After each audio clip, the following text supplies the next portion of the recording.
Mahkamah Konstitusi kembali menggelar sidang sengketa hasil pemilihan legislatif 2024. Sidang tetap digelar dengan 3 panel. Dalam sidang pertama di panel 2 dengan Partai Solidaritas Indonesia atau PSI sebagai pihak terkait, Hakim Konstitusi Anwar Usman kembali diganti oleh Hakim Konstitusi Guntur Hamzah. Pergantian itu mengacu pada keputusan Majelis Kehormatan MK yang menyatakan Anwar Usman tidak diperbolehkan menyidangkan dan terlibat dalam sidang perselisihan hasil pemilu yang melibatkan PSI, baik sebagai pemohon ataupun pihak terkait.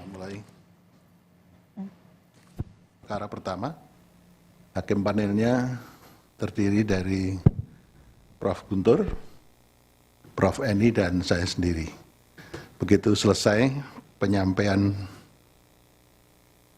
jawaban termohon, keterangan pihak terkait, dan Bawaslu, maka break dulu 5 menit, berganti hakim, karena Prof. Guntur menuju ke panel 1 ya. Panel 1, kemudian digantikan Yang Mulia Prof. Anwar ya. Dalam persidangan Hakim Konstitusi, Arief Hidayat sempat menegur pihak Bawaslu dari Papua Tengah yang hadir terlambat saat menghadiri persidangan. Tidak hanya itu, Arief Hidayat juga meminta kepada semua peserta sidang untuk tidak meninggalkan ruang sidang sebelum selesai. Agenda sidang hari ini adalah mendengarkan jawaban termohon, keterangan pihak terkait, dan keterangan Bawaslu, serta pengesahan alat bukti para pihak. PDI Perjuangan yang ini dianggap dibacakan. Itu lain kali nggak boleh terlambat ya Bawaslu dari Papua. Siap, Yang Mulia. Ya. Ayo segera duduk. Kalau kursinya kurang juga bisa dipangku itu.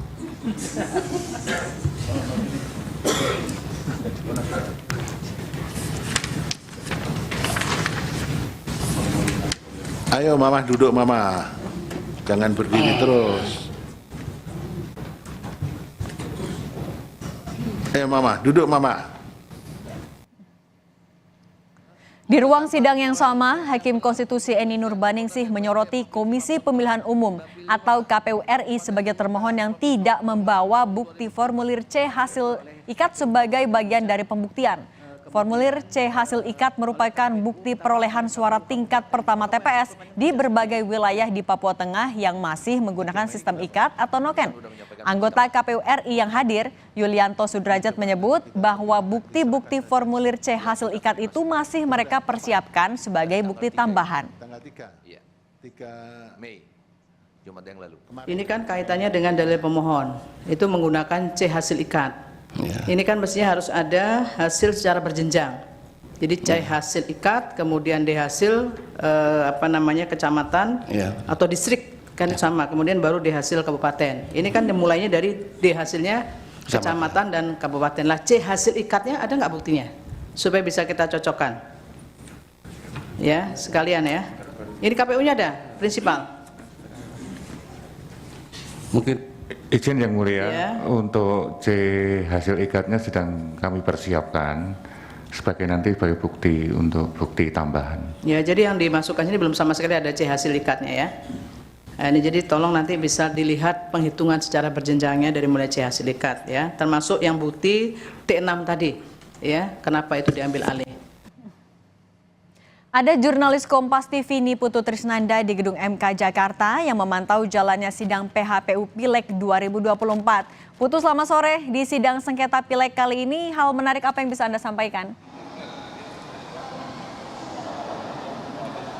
Selamat sore Cindy dan juga saudara. Nampaknya lagi-lagi tidak jauh berbeda dengan pada saat sengketa perselisihan di tingkat Pilpres. Bawaslu ini masih menjadi pihak yang paling banyak diberikan catatan ataupun juga dicecar pertanyaan oleh majelis hakim, baik itu di panel 2, panel 3 ataupun juga panel 1. Karena memang kalau tadi misalnya contohnya saja pada tahap pertama begitu ya, di sesi pertama pada saat Prof.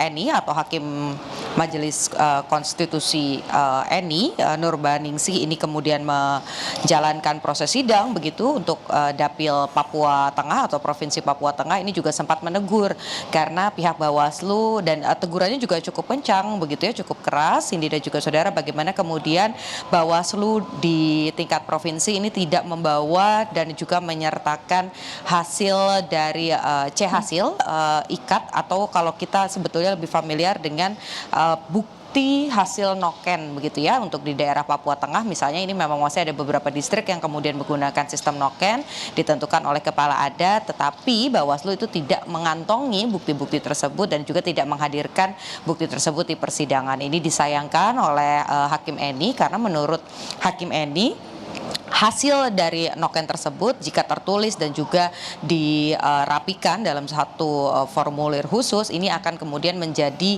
langkah yang lebih mudah bagi majelis hakim untuk menentukan apakah memang proses dari penghitungan noken sampai dengan rekapitulasi di tingkat nasional ini berjalan dengan sesuai aturan, kemudian susunannya ini juga sesuai atau tidak, apakah ada angka yang berubah dan lain sebagainya, ini dilihat dari sana. Tapi Bawaslu sayangnya tidak menghadirkan itu dalam sidang dan baru akan memasukkan hal tersebut dalam bukti tambahan. Yang kemudian juga menjadi menarik adalah tadi Saldi Isra ini juga meskipun sebetulnya sambil berkelakar begitu ya, sambil tertawa, sambil tersenyum, tapi nampaknya ini juga menjadi sindiran untuk Bawaslu karena di Jawa Timur pada panel 2 tadi Saldi Isra sempat menyampaikan bagaimana kemudian ada daftar hadir yang tanda tangan dari pemilihnya ini mirip semuanya. Bahkan tadi kalau mengutip bagaimana pernyataan dari Saldi Isra, memangnya di daerah Konang, Bangkalan, Jawa Timur ini tanda tangannya sama semua begitu, dan meskipun tidak ada laporan yang masuk ke Bawaslu, tetapi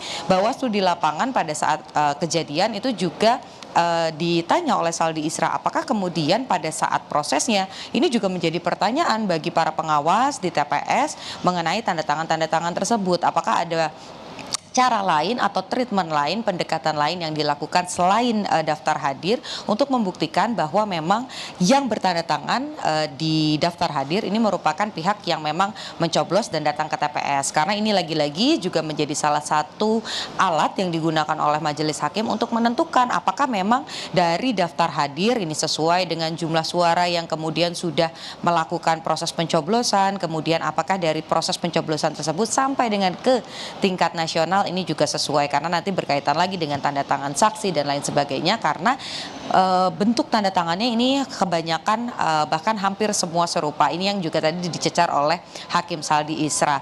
Kalau yang sedikit berbeda tidak menyentuh pada ranah pokok perkara, tentu saja kehadiran dari Anwar Usman seperti yang kemarin juga terjadi pada pekan lalu, bagaimana kemudian ketika ada PSI baik itu sebagai pemohon ataupun juga pihak terkait, Anwar Usman ini sama sekali tidak boleh hadir di ruang sidang.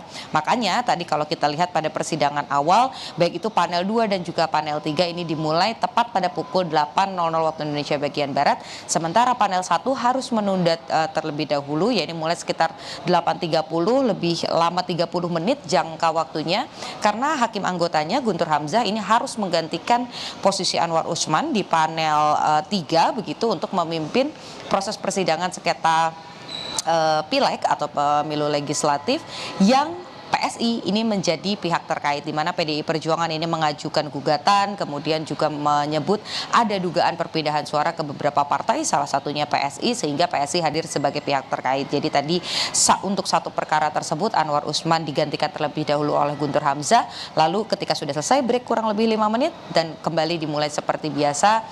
Di panel 3 ada Anwar Usman, ada Arief Hidayat, dan juga Prof. Eni Nurbaningsih. Sementara Guntur Hamzah kembali ke panel 1 bersama dengan Hakim Soehartoyo sebagai pimpinan sidang. Jadi kalau kita lihat memang hari ini ada lebih dari 55 perkara yang disidangkan, dibagi menjadi 3 sesi. Tadi pukul 8.00 waktu Indonesia bagian Barat sudah selesai, 13.30 sesi kedua ini masih berlangsung, dan nanti akan ada satu sesi lagi, satu panel, yaitu pukul 15.30 dengan membahas sengketa perselisihan pileg untuk daerah Maluku Utara. Jadi kita masih masih nantikan apakah Bawaslu masih menjadi bintangnya dalam tanda kutip dalam perselisihan ini karena memang catatan dan juga tegurannya banyak mengarah kepada Bawaslu, atau justru KPU juga menerima banyak pertanyaan-pertanyaan. Kita nantikan bagaimana jalannya sesi kedua yang ada 3 panel dan nanti ada sesi ketiga dengan 1 panel untuk Provinsi Maluku Utara. Cindy. Oke, jadi Bawaslu masih jadi sorotan serta kehadiran Anwar Usman di sidang itu masih jadi highlight hari ini. Terima kasih jurnalis Kompas TV ini Putu Trisnanda.